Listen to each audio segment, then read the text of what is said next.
Hello বন্ধুরা, Mala's gardening হ্যাভেনে আপনাদের সকলকে অনেক অনেক স্বাগত। আশা করি আপনারা সবাই অনেক ভালো আছেন। আমিও অনেক ভালো আছি, সাথে বাগানের নিত্য কাজে ব্যস্ত আছি। বন্ধুরা, আজকের ভিডিওতে আমরা দেখব যে কোনো সবজির গাছ থেকে সবজির ফলন দ্বিগুণ পেতে আমরা কি করতে পারি। এই কাজটা শুধুমাত্র সার দেওয়া নয়, একটা খুবই গুরুত্বপূর্ণ কাজ আমি আজকে আপনাদের সাথে শেয়ার করব। তো ভিডিওটি স্কিপ না করে সম্পূর্ণটা দেখতে থাকুন। তো সবার আগে বাগানের কিছু ফুলের গাছ দেখে তারপরে আজকের কাজে হাত দেব। তো দেখুন, গোলাপ ফুলের গাছে ভালোই গোলাপ ফুল ফুটছে, আর এখানে রঙ্গন ফুলে পুরনো তো ফুল ফুটেছিল, আবার একটা নতুন ফুল বেরিয়েছে আর ফোটা শুরু করেছে। আর এবছর প্রচুর সাদা পিটুনিয়া লাগিয়েছিলাম, আর সেগুলো ফুটেছেও প্রচুর। আর এখন বাগানে প্রত্যেকটা পিটুনিয়া গাছই কিন্তু ফুলে ভরে রয়েছে, আর এই ফুল তুলেই কিন্তু প্রত্যেক দিন বাড়ির পুজোর কাজ চলছে। আর ওদিকে তো কিছুটা রক্তগাঁদা ফুলের গাছ লাগিয়েছিলাম, সেখান থেকেও কিছু ফুল তুলে তুলে পুজোর কাজে দিচ্ছি। আর সত্যি কথা বলতে, রাস্তা দিয়ে যখন যাচ্ছে লোকজন বা আমিও আসছি, দেখতে কিন্তু এই জায়গাটা খুবই সুন্দর লাগছে। আর এই হলো সবথেকে বড় সাইজের আমার একটা ফ্ল্যাট বেড রয়েছে তৈরি করা, নিচটায় এর কার্পেট দেওয়া আছে, আর তার উপরে মাটি ভরা আছে, দিয়ে তার মধ্যে সবজির গাছ। এখানেই রয়েছে লাউ গাছ, কুমড়ো গাছ, শিম গাছ। কিছুদিন আগে পুঁই শাকের যে গাছগুলো বসিয়েছিলাম, সেগুলো বার হওয়া শুরু হয়েছে। তো কিছুদিনেই গাছগুলো বড় হয়ে যাবে, আপনাদেরকে দেখিয়েও দেব।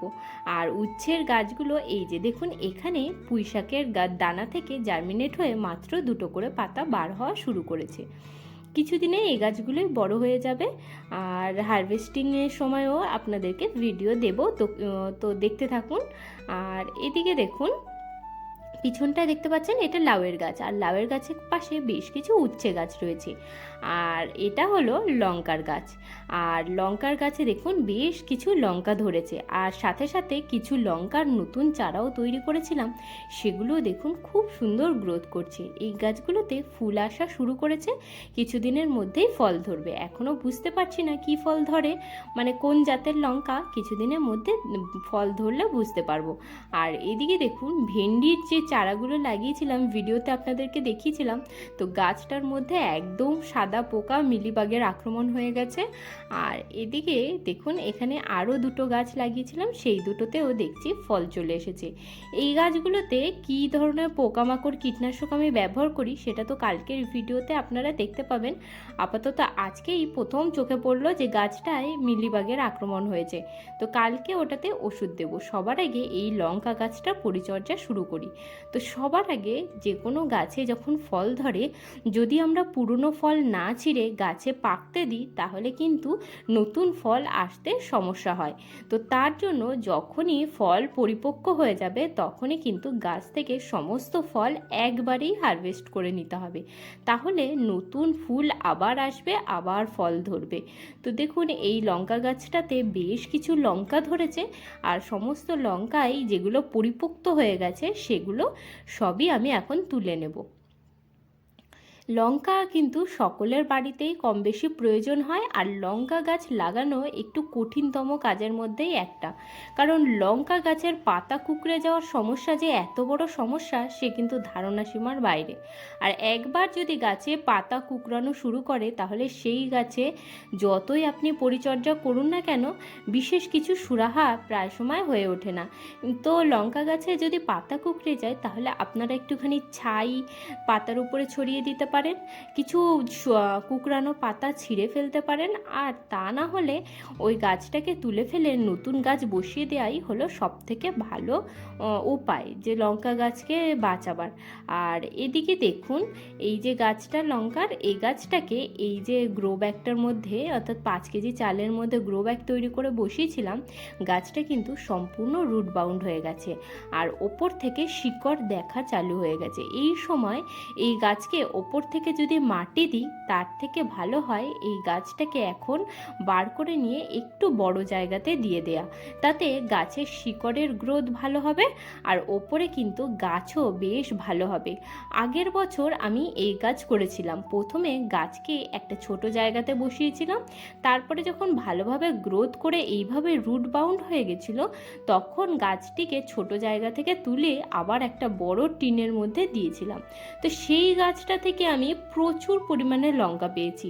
তো এইবার যতদূর আমি বুঝলাম সেটা হলো, যে কোনো গাছ যদি মাটির পরিমাণ কম থাকে, খাবার কম থাকে, তাহলে গাছে সবার আগে ফল চলে আসে আর ওই ফল কিন্তু খুব একটা বড় হয় না। তো গাছটাকে বাঁচাবার জন্য যখন ফল চলে আসবে তখন তার জায়গাকে একটুখানি বাড়িয়ে দিতে হবে, যাতে সে একটু বেশি জায়গা পায়, শিকড়ের গ্রোথ ভালো হয়, সে খাবার ভালো পায়। তাহলে কিন্তু সে ভালো ভরপুর মাত্রায় ফল দেওয়া শুরু করবে। আর যদি আমরা প্রথমেই একটা সবজির গাছ বা ফলের গাছকে বড় জায়গাতে বসিয়ে দিই তাহলে কিন্তু শিকড় এত পরিমাণে বাড়ে, ডালপালা শাখা প্রশাখা এত হারে বাড়তে থাকে যে সেই গাছটা কিন্তু ভালোভাবে ফল দিতে পারে না। তার সম্পূর্ণ ফোকাস থাকে শুধুমাত্র ডালপালা বৃদ্ধি, পাতার বাড়ানো, গ্রোথ করবার উপরে। আর যখন জায়গা কমে আসে, খাদ্য খাবার কমে আসে, তখন গাছ মনে করে যে ফল যদি দিয়ে দেওয়া যায় তাহলে সেখান থেকে দানা হবে, নতুন চারা হবে, তো আমার বংশবৃদ্ধি হবে। তো সেই কারণেই গাছ কি করে, ছোট জায়গাতে যদি আপনারা বসান, যখন ফল আসা শুরু করবে তখন তাকে একটা বড় জায়গাতে শিফট করে দেবেন, তাহলে দেখবেন ফলের সাইজ বড় হবে, ফল বেশি পরিমাণে পাবেন। তো একই জিনিস এই দিকেও হয়েছে, তো সেটাও আপনাদেরকে দেখিয়ে দেবো। তো এই উচ্ছে গাছগুলো দেখুন বেশ লতিয়ে বাড়া শুরু করেছে। এখন কিন্তু এই গাছগুলোকে বেঁধে মানে বাইবার জায়গাটার মধ্যে ধরিয়ে দেওয়ার পালা। আর এই জায়গাতে একটা ছোট্ট গর্ত করে দিচ্ছি, কারণ এখানে আর একটা গাছ আমি নিয়ে এসে লাগাবো। এই যে কুমড়ো গাছটা দেখতে পাচ্ছেন, এর পাশেই ভাবছি ওই যে ছোট্ট লাউয়ের গাছটা রয়েছে ওই গাছটাকে এই জায়গাটাতে বসিয়ে দেব। কারণ ওই যে গাছটা রয়েছে সেটা কিন্তু একদমই ছোট জায়গাতে রয়েছে, তার কারণে ফুল চলে এসেছে, ফলও চলে এসেছে, কিন্তু গাছটা কিন্তু সেইভাবে গ্রোথ করতে পারছে না। তো এই সময় তার প্রয়োজন একটুখানি বড় জায়গার, যাতে সে ভালোভাবে গ্রোথ করতে পারে। তো সেটাই করব। এইখানে দেখুন এই টিনের মধ্যে মাটি রেডি করে এই লাউয়ের গাছটাকে বসিয়েছিলাম। তো এই গাছটাকে এখন এখান থেকে তুলে যখন এই ফ্ল্যাট বেডের মধ্যে দিয়ে দেব, এই যে গাছটার জন্য কিন্তু শিকড় বাড়াবার প্রচুর পরিমাণে স্কোপ হয়ে গেল। মানে সে এই পুরো মাটিটাকেই ব্যবহার করতে পারে শিকড়ের গ্রোথ করবার জন্য, আর নিজের প্রয়োজন মতো যতখানি ইচ্ছা খাবার নিতে পারে। আর সে যত পরিমাণে খাবার নেবে তত ভালোই গ্রোথ হবে, আর গাছের যত ভালো গ্রোথ হবে তত ভালোই আমরা ফল, ফুল, পাতা এসব পেতে থাকবো। তো তার জন্যই দেখুন এখানটা একটা ছোট্ট গর্ত করে নিয়েছি। এবার গাছটাকে সাবধানতার সাথে কম থেকে কম শিকড় ছিঁড়ে, মানে অর্থাৎ শিকড় শুদ্ধই ধরে নিয়ে ওখানটাতে বসিয়ে দিলাম। এবার টিনের মধ্যে যেটুকু মাটি ছিল সেই মাটিটাকে দিয়ে শিকড়টাকে আমি চাপা দিয়ে দিলাম। এইভাবে হয়ে গেল লাউয়ের গাছটাকেও বসানো। এবার আপনাদেরকে দেখাই আমার এই ঝিঙের গাছ দুটোর অবস্থা।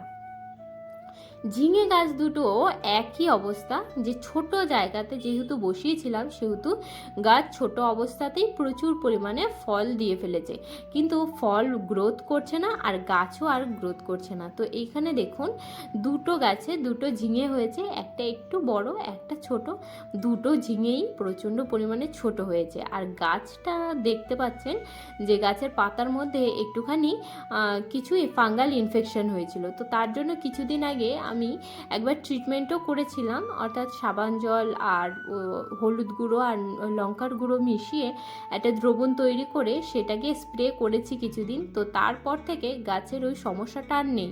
কিন্তু নতুন পাতা যে গাছ বার করবে তার জন্য কিন্তু এই মাটিতে ও সেই পরিমাণে জোর গাছটা পাচ্ছে না।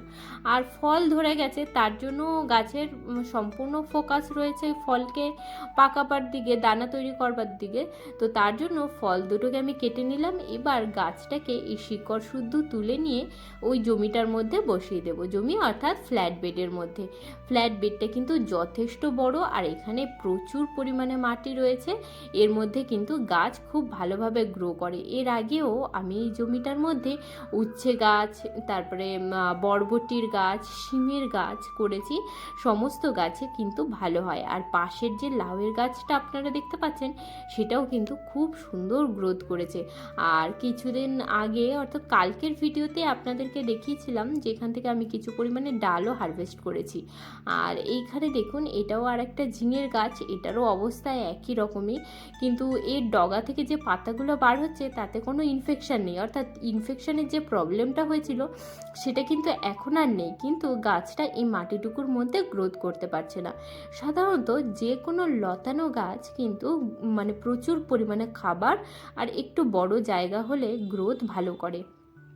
একই জিনিস আপনারা বরবটির গাছ, শিম গাছ, লাউ গাছ, কুমড়ো গাছ, এই ধরনের ঝিঙে গাছ, যে কোনো সবজির গাছ যেগুলো লতানো গাছ হয় সেগুলো কিন্তু একটু বড় জায়গা, একটু ভালো ঝুরঝুরে মাটি হলে খুব সুন্দর গ্রোথ হয় আর প্রচুর পরিমাণে ফলও ধরে। তো দেখুন, গাছটাকে আমি এই যে পাশে গর্ত করে রেখেছিলাম তার মধ্যে বসিয়ে দিয়ে ডালটাকে এই যে দড়ি দিয়ে তার দিয়ে তৈরি করা একটা জাল মাচা রয়েছে তার মধ্যে ধরিয়ে দিলাম। এখানে হয়েছে এই গ্রোটার ব্যাগটার মধ্যে একটা শিম গাছ। তো এই শিম গাছটাও দেখছি খুবই সুন্দর গ্রোথ রয়েছে, কিন্তু কিছুদিনের মধ্যেই হয়তো গ্রোথটা থেমে যাবে। তো গ্রোথ থেমে যাওয়া পর্যন্ত অপেক্ষা না করে এটাকেও ভাবছি এই বড় বেডটার মধ্যে বসিয়ে দিই। এই বড় বেডের মধ্যে সমস্ত ধরনের মোটের উপরে সবজি আমি এখানেই লাগাতে চেষ্টা করি। আর নর্মাল ফুলের গাছগুলো আমি লাগাই ওই ছোটো ছোটো গামলাতে। আর ফুলের গাছগুলো গামলাতে হয়েও যায়, আর ওরকম ছোট জায়গাতে ফুলের গাছ ভালোভাবে গ্রোথ হয়, কিন্তু যে কোনো সবজির গাছের জন্য কিন্তু একটু বড় জায়গার প্রয়োজন পড়ে। তো দেখুন, শিমের গাছটাকেও একইভাবে শিকড়কে কোনো রকম ডিস্টার্ব না করে বা শিকড়কে কম থেকে কম অংশ ছিঁড়ে এইভাবে যিনি মাটিটাকে বসিয়ে দিতে হবে। এই মাটিটা দেখুন একদম সম্পূর্ণ প্রচুর পরিমাণে সারে পরিপূর্ণ। শীতকালেই এই বেডটা তৈরি করেছিলাম, এর মধ্যে প্রচুর পরিমাণে সবজির খোসা আর শুকনো কাগজ, খড় এসব ছিল। তো খড়গুলো দেখুন প্রায় ডিকম্পোজ প্রায় হয়েই গেছে, এক ফোঁটাও এখন আর চেনা যাচ্ছে না যে এর মধ্যে খড় দিয়েছিলাম। আর পুরো কালো হয়ে গেছে। মাটির রং দেখেই কিন্তু মাটির নিউট্রিশন বা মাটির মধ্যে কী পরিমাণে খাদ্য খাবার আছে বোঝা যায়। মাটির রং যত কালো হবে ততই কিন্তু গাছের গ্রোথও ভালো হবে। তো তার জন্য মাটিতে কিন্তু সব সময় কার্বন এলিমেন্ট আপনাদেরকে মেশাতে হবে। তো কিছুদিন আগে বাড়িতে কিছু শিম নষ্ট হয়ে গেছিলো, তো তার দানাগুলো এইখানে ফেলে দিয়েছিলাম। তো সেখান থেকেই দেখুন বেশ কিছু শিমের গাছ হয়েছে, আর 2-3টে গাছ তো মানে ভালোভাবে বেড়েও গেছে। তো এই অবস্থায় এই গাছগুলোকে এইভাবে যে লতানো গাছগুলোর জন্য যে স্ট্রাকচার আছে তার সাথে ধরিয়ে দিতে হবে। কিন্তু এই ডালগুলো এখনও কিন্তু একটুখানি ছোট আছে, তার জন্য আমি দেখুন এরকম কাপড়ের দড়ি নিয়ে এসেছি। তো কাপড়ের দড়িটাকে গাছের ডালের সাথে বাঁধবো, দিয়ে এবার ওই সুতোটাকেই বেঁধে দেব এই যে স্ট্রাকচারের মধ্যে। আর বেঁধে দিয়ে এবার সামনের দিকের যে ডগা সেটাকে এই যে সুতোটার মধ্যে এইভাবে পেঁচিয়ে দেব, যাতে গাছটা গ্রো করতে পারে। একবার যখন ডাল মাচাতে উঠে যাবে তখন কিন্তু এই কাপড়টা খুলে দিলেও যথেষ্ট। আর দেখুন, এই কাজটা কিন্তু খুবই সাবধানতার সাথে করতে হবে। আর একদম ডগার যে ডাল সেখানে কিন্তু বাঁধবেন না, একটু নিচের দিকের ডালে বাঁধবেন, যাতে ডগাটার উপরে স্ট্রেস পড়ে ডগাটা যাতে ছিঁড়ে না যায়। এই অবস্থায় ছোট্ট ডালের ডগা যদি ছিঁড়ে যায় তাহলে কিন্তু গাছ থেকে প্রচুর পরিমাণে নিচের দিকে ব্রাঞ্চ বার হওয়া শুরু করবে। তো নিচের দিকে যখন ব্রাঞ্চ বার হওয়া শুরু করবে তখন কিন্তু নিচের দিকে সামলানো সম্ভব নয় গাছকে। লতানো গাছ একটু ওপরে উঠে গেলে, বেয়ে গেলে, তারপরে তার ডগাকে পিঞ্চিং করে দিলে উপরে স্ট্রাকচারের ওপরে গাছটা ঝাঁকড়াতে শুরু করে। আর আপনারা তো সবাই জানেন, আর আমিও জানি, যে গাছ যত ঝাঁকড়া হবে ততই ভালো ফল বা ফুল পাওয়া যায়। তো এদিকে দেখুন, একটা ছোট্ট পটলের গাছ হয়েছিল। আসলে কিছুদিন আগেই একটা পাকা পটল থেকে বেশ কিছু দানা লাগিয়ে আমি দেখছিলাম যে আদৌ পটলের দানা দিয়ে পটলের গাছ হয় কিনা। তো সেখান থেকে বেশ অনেকগুলোই চারা হয়েছিল আর আমি লাগিয়েও ছিলাম, কিন্তু এই মাটিটা তৈরি করবার সময় বেশ কিছু গাছ মারা গেছে, কিন্তু এই একটা গাছ দেখি বেঁচে আছে আর ভালোভাবে বাড়ছে। তো ওটাকেও বেঁধে দিলাম দড়িটার সাথে যাতে বাইতে পারে। পটলের গাছও কিন্তু একটা লতানো গাছ, তো এদের কিন্তু সাপোর্টের ভীষণভাবে প্রয়োজন। আর এখানে দেখলাম আরও একটা শিমের গাছ ভালোই গ্রোথ করেছে, তো সেটাকেও এইভাবে বেঁধে দিলাম। আর ওইদিকে বেশ কিছু করলার গাছও রয়েছে, অর্থাৎ করলা, উচ্ছে এসবের গাছ।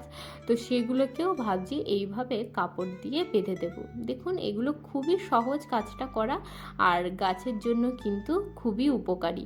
যে কোনো লতানো গাছকে একটা স্ট্রাকচারে যদি আপনি লতাবার জায়গা করে দেন তাহলে কিন্তু গাছ খুবই ভালো গ্রোথ করে। তো এবার দেখুন কাজকর্ম সবই হয়ে গেছে, এবার হলো গাছগুলোতে জল দেওয়ার পালা।